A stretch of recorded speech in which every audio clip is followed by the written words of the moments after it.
Thank you all for your testimony. I'll begin with questioning, and I will begin with a quote from the person who I attribute raising the alarm bells about debt and who I think would very much agree with our concern. This is not a new idea at all. In 1798, just 9 years after our Constitution took effect, Thomas Jefferson said, "I wish it were possible to obtain a single amendment to our Constitution. I would be willing to depend on that alone for the reduction of the administration of our government. I mean an additional article taking from the federal government the power of borrowing." Later, in 1821, he said, "There does not exist an engine so corruptive of the government and so demoralizing of the nation as a public debt. It will bring on us more ruin at home than all the enemies from abroad against whom this Army and Navy are to protect us." A letter to James Madison at the time of the writing of our Constitution, or shortly thereafter, he said, "Then I say the earth belongs to each of these generations during its course, fully and in its own right. The second generation receives it clear of the debts and encumbrances of the first, the third of the second, and so on. For if the first could charge it with a debt, then the earth would belong to the dead and not to the living generation. To preserve the independence of the people, we must not let our rulers load us with perpetual debt. We must make our election between economy and liberty, or profusion and servitude." Dr. Holtz-Eakin, members of Congress have been proposing a balanced budget amendment for decades, and amendments passed the Senate in 1982 and the House in 1995. How does the federal government's fiscal outlook today compare to 1982 or 1995, when those balanced budget amendments passed one House of Congress? What's the danger of waiting another 30 years to adopt a balanced budget amendment? The fiscal picture is considerably worse in two very specific ways. The first, the level of debt is much higher, even relative to GDP. And the second, the majority of spending is now in the mandatory programs, not the discretionary programs. And so year-to-year changes are much harder to accomplish at this point in time. And the baby boom has now retired. It's going to, the future is here in terms of the demographic shift. I would say that our fiscal outlook is immeasurably worse than at those points in time. You're the former head of the CBO and are a longtime observer of federal budget policy.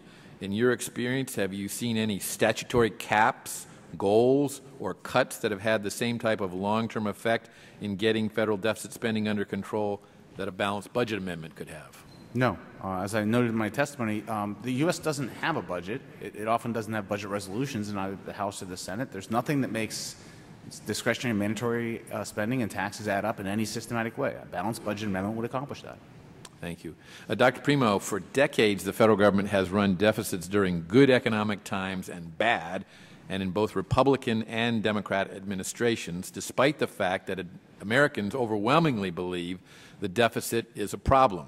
What is the cause of this systemic deficit spending, and how would a balanced budget amendment address the problem?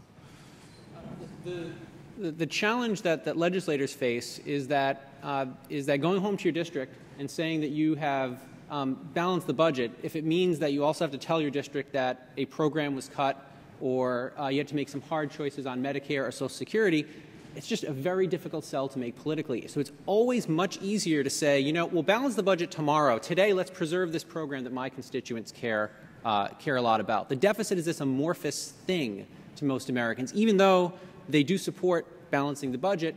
If you start asking, you know, do you support cutting Medicare? Do you support even adjusting Medicare? Forget about cuts. We're not talking, most people aren't talking about cutting Medicare, they're just talking about reducing the increase in growth. Then so if you're required to make the tough decisions, it is actually easier for members to take those tough. The balanced budget amendment or any sort of constitutional budget rule essentially gives politicians cover. Is that the experience of the states? Do state experiences with balanced budget amendments offer us any insights into the feasibility of a federal balanced budget amendment? 49 out of 50 states have such a requirement. Absolutely. The states are models of fiscal responsibility compared to the federal government, and that's due in part to the fact that they face many more constraints, including balanced budget rules. Now, things aren't perfect at the state level, but the U.S. federal government would be in much better shape if it had the same profile that the states had in terms of fiscal responsibility. Thank you. Dr. Aaron, since 1960, the federal government has run a budget deficit in all but 6 fiscal years. That's 6 out of 54 that we balanced the budget. Obviously, previous attempts to control spending have not offered a long-term solution. Do you have a suggested enforcement mechanism to prevent the federal government from regularly running annual budget deficits that have led us to a $17.5 trillion national debt? I think there's no substitute for responsible leadership and courage by members of Congress. Agreed, but 49 out of 50 states have this supplement to their courage. 49 out of 50 states are beholden to Standard & Poor's and Moody's. They are the disciplines which require balance and fiscal responsibility among the states, because if they fail to do so, they pay a very high price. You don't think that same economic law applies to the federal government? Not at all, as we've seen very clear evidence. I've seen the federal government is borrowing at close to zero interest rate today, despite these deficits, many of which I share your concern about, let me emphasize. And I want to see a program to bring the budget under control over the long haul as well as you do. But the House has passed budgets the last 3 years that lead to balance. The Senate has not done so. The President has not proposed one. What is it that will force them to look at the economic reality? And I would agree with you that you can't balance the budget every year, and I would agree with you that sometimes incurring debt's a good idea. The very man that I admire and cited here borrowed money to purchase the Louisiana Territory with the approval of the Congress. So there should be exceptions, obviously, but that does not mean the exception should swallow the rule, which is what I think is happening to us here in recent generations. Was there a question in there? I just want to know whether you agree with that statement or not. I'm not sure which part of it, sir. All right. Well, my time's expired, and so we'll turn to the gentleman from New York, Mr. Nadler, for 5 minutes.